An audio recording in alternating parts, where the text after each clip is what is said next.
നന്നായി. പശുദാനവും ചടങ്ങുകളും ഒക്കെ കേമായി. ഇങ്ങനൊരു പിറന്നാൾ സദ്യ അടുത്ത കാലത്തൊന്നും തരായിട്ടില്ല എന്നർത്ഥം.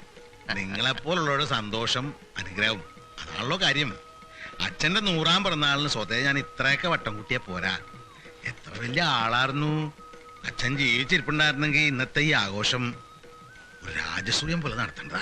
ഇപ്പോഴും അങ്ങനെ ആയില്ല എന്ന് നിരീക്കണ്ട. കുണ്ടിതവും വേണ്ട, ഒക്കെ പൊടി പൊടിച്ചു. ഇവരുടെയൊക്കെ മനസ്സ് തണുത്ത അച്ഛന്റെ ആത്മാവ് സന്തോഷിക്കും.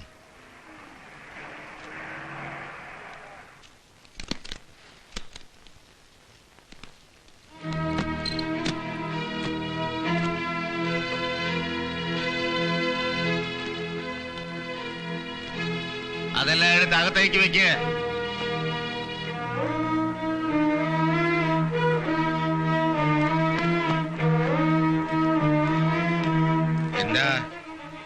എന്താ ഭാവം? ഇതെന്റെ വക. തെക്കേപ്പാട്ട് തറവാട്ടിൽ വെച്ച് നടത്താൻ പാടില്ലായിട്ടല്ല. അതല്ലല്ലോ അതിന്റെ ശരി. എന്റെ അച്ഛന്റെ പിറന്നാൾ ആഘോഷിക്കാൻ എനിക്ക് വേറൊരാളുടെ സഹായം ആവശ്യമില്ല. വേണ്ടതൊക്കെ എവിടെ ഉണ്ട്? ഇല്ലെന്ന് ഞാൻ പറഞ്ഞില്ലല്ലോ. അച്ഛന്റെ 100-ാം പിറന്നാളിന് ഒരു സൽക്കർമ്മം ചെയ്യുമ്പോ അതിൽ പങ്കാളിയാവണമെന്ന് എനിക്കും ഉണ്ടാവില്ലേ ഒരു... സൽക്കർമ്മ ആയാലും ദുഷ്കർമ്മ ആയാലും അത് വേറെ എവിടെങ്കിലും ആവാം. ഇവിടെ വേണ്ട എന്നേ പറഞ്ഞുള്ളൂ. എന്ന് പറഞ്ഞ് ആട്ടിയകറ്റാൻ മാത്രം ഒരു അന്യനാണോ ഞാൻ? ഒരു നല്ല കാര്യം നടക്കുമ്പോ അത് മുടക്കാൻ ഒരുമ്പിട്ട് ഇറങ്ങിയിരിക്കുകയാണല്ലേ. അത് വേണ്ട. ഞാനും അതേ പറയുന്നുള്ളൂ. അത് വേണ്ട. നോക്കി പേടിപ്പിക്കണ്ട. ഞാൻ ആരാണെന്ന് എനിക്കറിയാം. നിങ്ങൾ അച്ഛാന്ന് ഉറക്കെ വിളിച്ചു, ഞാൻ ഉള്ളിൽ ഒതുക്കി വിളിച്ചു. അത്രയല്ലേ വ്യത്യാസമുള്ളൂ. ഇവിടുത്തെ അടിച്ചു തളിക്കാരിക്ക് ജനിച്ച് ഇവിടുത്തെ എച്ചലിരുന്ന് വളർന്ന് ഇപ്പൊ നാട്ടുകാരെ പറ്റിച്ച് 4 കാശ് കൈ വന്നുവെന്ന അഹങ്കാരമായിട്ട് ഈ മുറ്റത്ത് വന്ന് നിന്ന് ആൾക്കാരെ കൊണ്ട് പറയിക്കാൻ പിച്ചുമ്പയും പറഞ്ഞാലുണ്ടല്ലോ.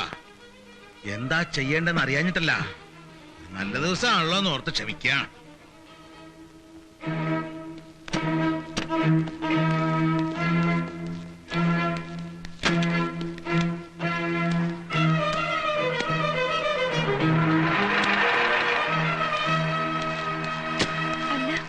ഇന്നെന്താ മുഖം വല്ലാതെ? ചിലക്കാതെ പോകുന്നുണ്ടോ എല്ലാരും? ഏട്ടന്റെ സ്ഥാനം കൊടുത്തപ്പോ അയാൾ എന്നെ അവഹേളിച്ചു. പിതൃത്വത്തെയാണ് അയാൾ ചോദ്യം ചെയ്തത്.